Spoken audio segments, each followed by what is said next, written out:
You are listening to episode 5 of the Confident Coaches podcast, the one where I talk about how to stop trash talking yourself. All right, let's go. Welcome to the Confident Coaches podcast, a place for creating the self-confidence you need to do your best work as a life coach. If you want to bring more boldness, more resilience, and more joy to your work, this is the place for you. I'm your host, Amy Latta. Let's dive in.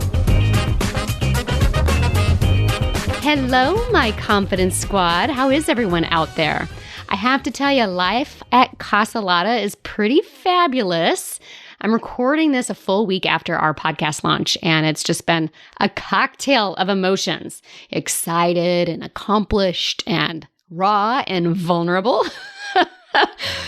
True story over here. It's a really good thing that I know how to process this shit. Otherwise, the introvert that I actually am, I would be holed up in my bedroom under my whoopee from all of the feels that I've been experiencing.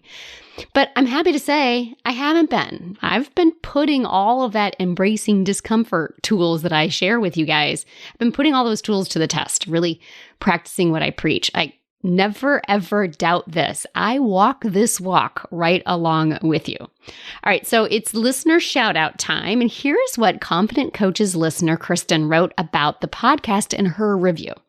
She says, I have been pushing myself more and more outside of my comfort zone in realizing that confidence is what I am lacking when I step into the land of new ideas and bold decisions. I've been looking for a way to step into my next level, and boom, appears this podcast. Thank you, Amy, for showing up with this exactly when I needed it. It's already helping tremendously, and I'm only 3 episodes in. The first episode alone was gold. I especially love how you give tangible, practical exercises, questions, or activities that we can dig into and implement right away. Friends, this is the kind of review that just makes my heart sing because Kristen is a longtime coaching colleague of mine. She is not a client of mine, and yet she's already seeing shifts and creating results just by listening to this podcast. This is exactly the intention that I sat in as I was creating the content, as I was brainstorming ideas. Like this was my goal. So reading that, thank you so much, my friend. And Kristen emailed this review to me. She's now entered into the giveaway, and she just might win that Apple Watch or that Amazon gift card. So if you want in, make sure that you are subscribing, rating, and reviewing, and then make sure you email that to me so that I know and I can get you entered. And speaking of feeling all of the feels, I have learned that sometimes when we succumb to all the feels, something kind of weird and freaky can happen. It's crazy. We can start beating ourselves up for feeling the feels. It's like we're beating ourselves up for being human. And it's the craziest thing when we deny our humanity. And the step I'm sharing with you today is actually the first major shift I had when I finally hired a coach of my own, only after being completely stalled out in my coaching business for the 18 months after I got certified. Okay, but before we dive into that, let's recap, right? The 5 steps of creating self-confidence are purposeful belief, embracing discomfort, become your best mentor, have your own back, and evaluate and keep going. And today's step is number 4, that having your own back. How to stop trash talking yourself. How to stop being a dick to yourself. Because if we're being honest, most of the stuff we just assume other people are thinking or will say, unless those words have come out of their mouth, that stuff is actually what we're thinking about us. So here's what happens. You start doing steps 1, 2, and 3, and you start putting a new level of action out into the world. And as much as I'd like to tell you that everything you do is going to be a winner, it won't, because that is like literally not how things work. Nothing ever in the history of ever has worked that way. Right now, I want you to think about a baby learning to walk. First, they have to roll over, then they have to sit up, then they scoot, then they walk. And it never goes smoothly, right? Babies face plant all of the time, and they fall, they fail, they cry, and yet they just keep trying. And you know what we don't do we don't trash talk them. I mean, really, can you imagine trash talking a baby who's trying to learn how to walk? We don't shame them or ask them who do they think they are to be out here trying to walk when there are millions. There are already billions of people out here walking. What makes you think you can too? No, we don't do that because that's being an asshole. Don't be an asshole to yourself, all right? Remember, with those first 3 steps, when we've been preparing ourselves to believe without proof and learning how to feel all of the feels that come with that, and knowing that future you, your best mentor, has done this work and kind of like a big sister, she's just waiting for you to arrive. Then we have to put the metal to the grindstone, right? We'll have so many ideas and you won't have any idea if they're going to work or not. And you'll be making those decisions from that point of future you. And then we got to see what happens.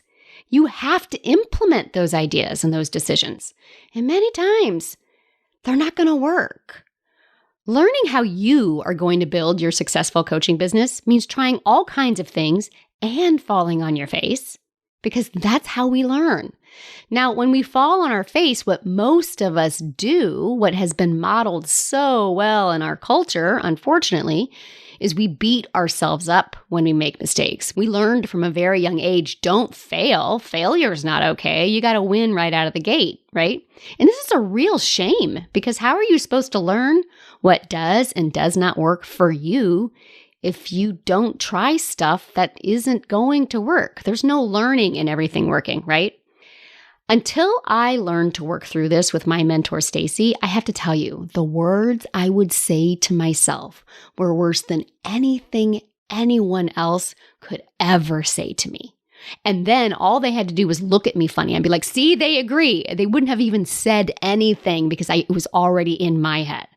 Like, well, that was dumb. What were you thinking? You're never going to figure this out. Or my favorite, like, who the fuck do you think you are? Right? Ouch. Funny story, I actually have this image. And this image really came to me in this past year when I was in a 100K mentorship with my mentors. And I was sharing this in a coaching session, a group coaching session. And it's like, are you guys familiar with The Simpsons? This is the visual I was giving in this coaching session of what it's like in my head. So if you're familiar with The Simpsons, it's a cartoon that's been on for like over 30 years. And Marge is the wife, Marge with her big, tall blue hair. And Marge has 2 sisters, Patty and Selma. Now, Patty and Selma, they have these really deep, gravelly voices, right? They smoke, they complain, and they point out all the shit that's going wrong in the Simpsons household, right? But they're Marge's sisters, and she loves them, and she knows that they love her, right? So I imagine something like that, but in my head. It's like I got Marge's sisters in my head, but really it's like a really shitty roommate, but they're also a cousin, so I can't kick them out, right? And they're just sitting on the couch, judging everything I do, right? Like just like Marge's sisters, they're like, ugh, well, that was dumb. Ugh, what were you thinking? You're never going to figure this out, right? Like, friends, that is what is going on in my head. I don't even need people to say anything because I'm already saying it myself. And half the times, those people aren't even thinking what's going in my head. It's all in my head. It's that crappy roommate, chain smoking, pointing out everything wrong, right? Like the visual is funny, but the feeling is not good. It's not funny at all. So I actually even have to tell you that voice showed up for about 10 minutes. I'm totally serious. There was like 10 minutes this week. I was waiting for my coaching assignments for Master Coach training this month, and my friend got her note about 15 minutes before I did. And there was my shitty chain-smoking roommate in my head. Yeah, they're probably going to kick you out. I mean, it's ridiculous because it only lasted like 10 minutes, but for 10 minutes, it was like the worst case scenario inside my brain. And the thing is I know that all of you are doing this too, at least to some extent, because I work with 20 one-on-one coaches at a time. I hear the crap you tell yourself, and we have to own that we are the ones stopping ourselves before we even get started when we talk to ourselves like that. Most of these things we say to ourselves in our head, it's like old crap. We either heard it once, maybe multiple times growing up, or it was modeled for us by our parents or in school.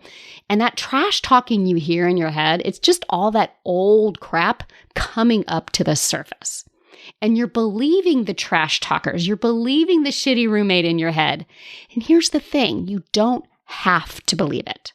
Now, what's super fascinating is when you do believe the trash talkers, you're just throwing a shame blanket on top of an already negative situation.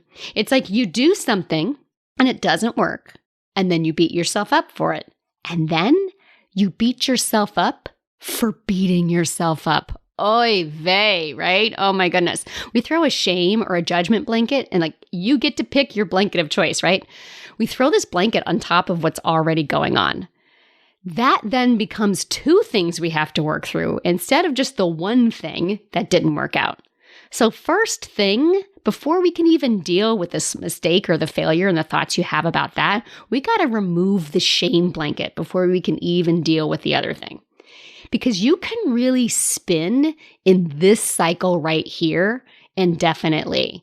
I did something big, I put it out, it didn't work, I feel like crap, but I shouldn't feel like crap, but I do feel like crap. Like we can stay in that little cycle right there for like indefinitely. Nothing kills more dreams than the shame blankets that we walk around covered up in. And I just have to share, I just coached a brand new client on this very thing just yesterday.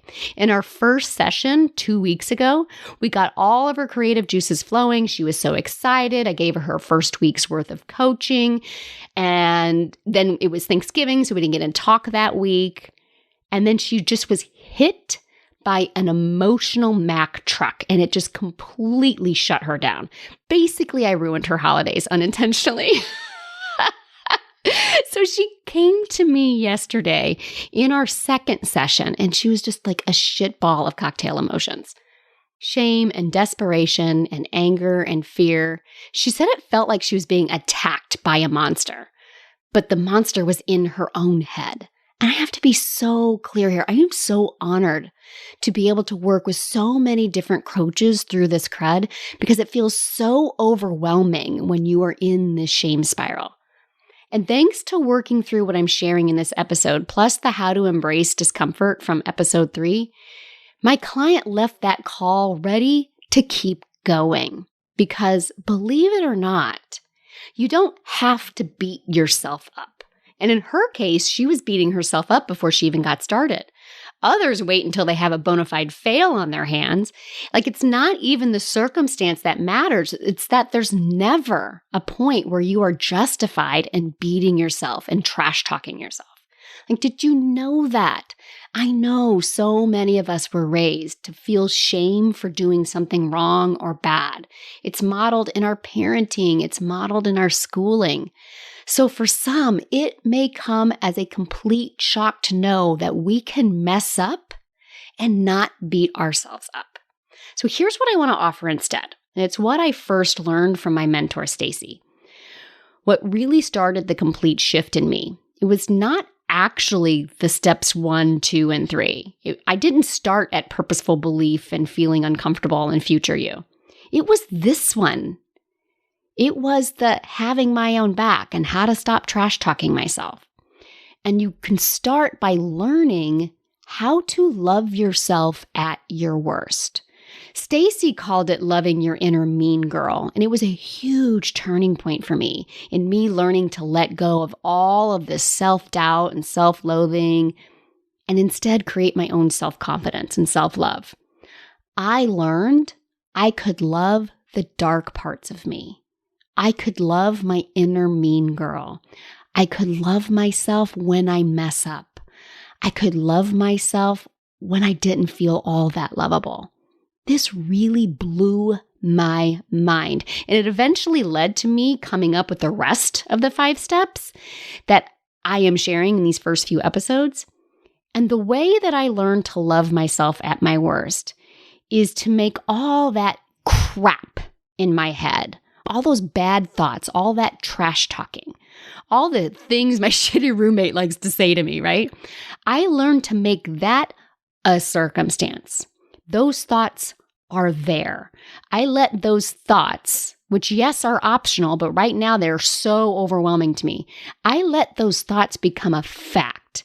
These are thoughts I am thinking that I hear in my brain. And rather than throw a shame blanket on top of it, rather than judge myself for even thinking them, first, what if I just acknowledged them? Like, they are there. I can hear the thoughts. I hear the shitty roommate. She's in my head, chain smoking, probably eating all my food, watching all my Netflix. And what if I just decided to feel love or grace or compassion for myself? And what came to me was, this is me just being very human. All of this crap in my head. This is me being very human right now. My client yesterday, she's like, yeah, I'm being just very extra human right now. She's like, I'm being very extra right now. Yeah. So here, those thoughts just become a fact of what's happening in my head. I can choose to think, I'm just being very human right now. Or this is what it means to be human. And I instantly feel compassion for the human, which is me, right? And that shame blanket starts to fall away.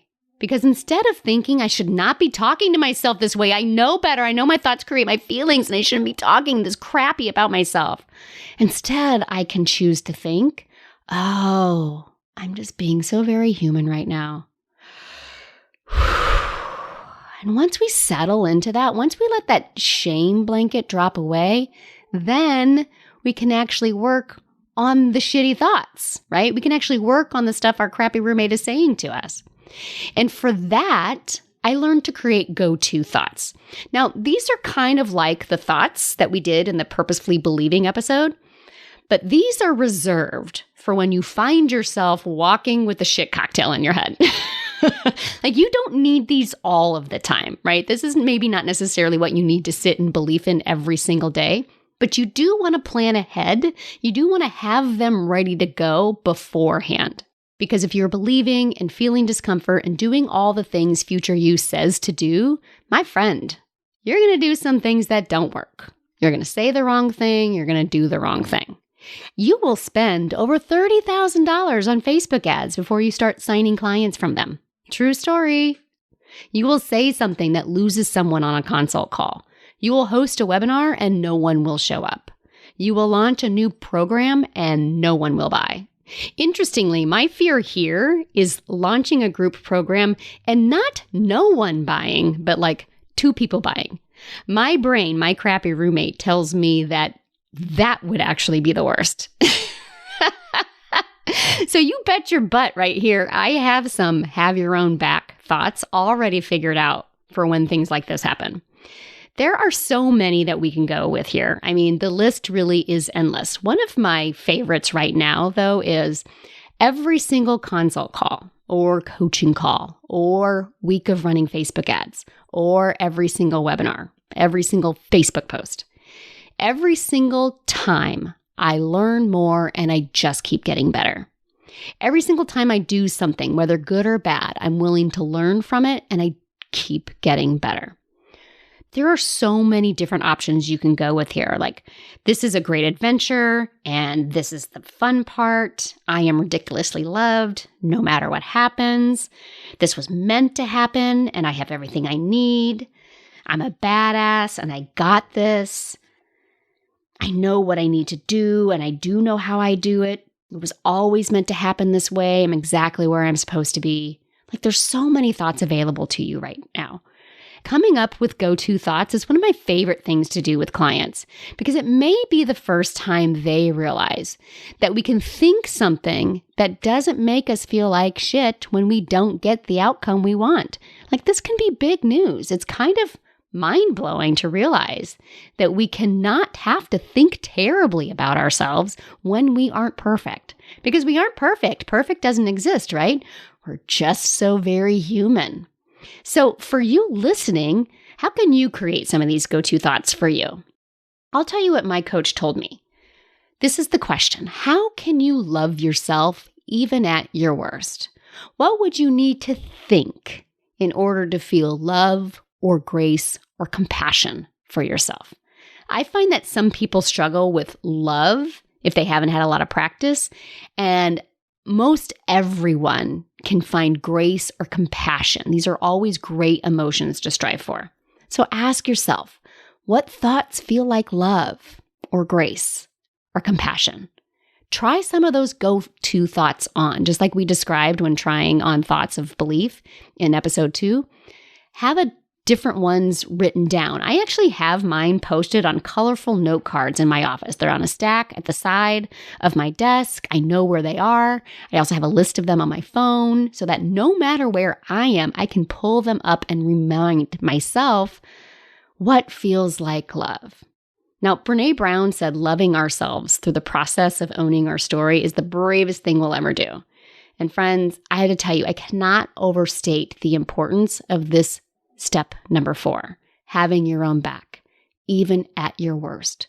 Many coaches don't see its need until they find themselves in the midst of a shame storm and they can't get out. This is the work that will help you get out. And you'll need it because as you grow, as you reach each new level, the more opportunity for that shame blanket to want to wrap up around you. And this work, not only is it the bravest thing that you'll do, it will create so much confidence in yourself that no matter what, you are there for you. So here is an activity that I love doing with my clients. It's called I Am Awesome Even When.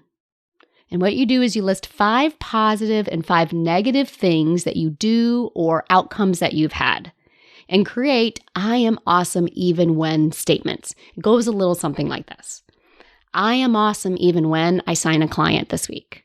I am awesome even when I haven't signed a client in months.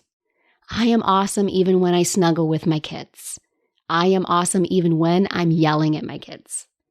And you can make this all about business. You can include your entire life. It doesn't really matter because it's actually just a super fun Jedi mind trick. And I use this all of the time.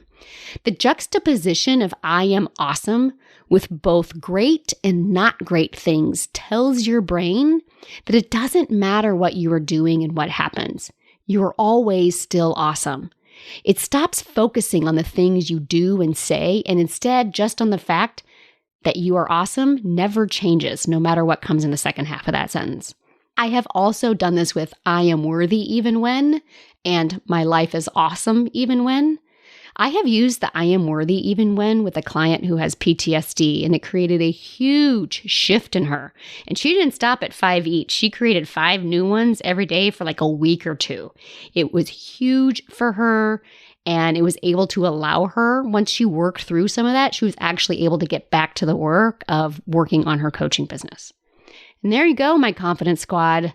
Having your own back, stopping the trash talking, dropping the shame blanket. This changed everything for me, and I know it can for you too. See you next week. Hey friends, to celebrate the launch of the show, I am giving away some serious fabulousness. 4 lucky listeners will win a $50 gift card to Amazon, while 1 lucky listener will win a free Apple Watch. No joke. A Series 4 40mm gold stainless steel with Milanese loop, just like the one I wear.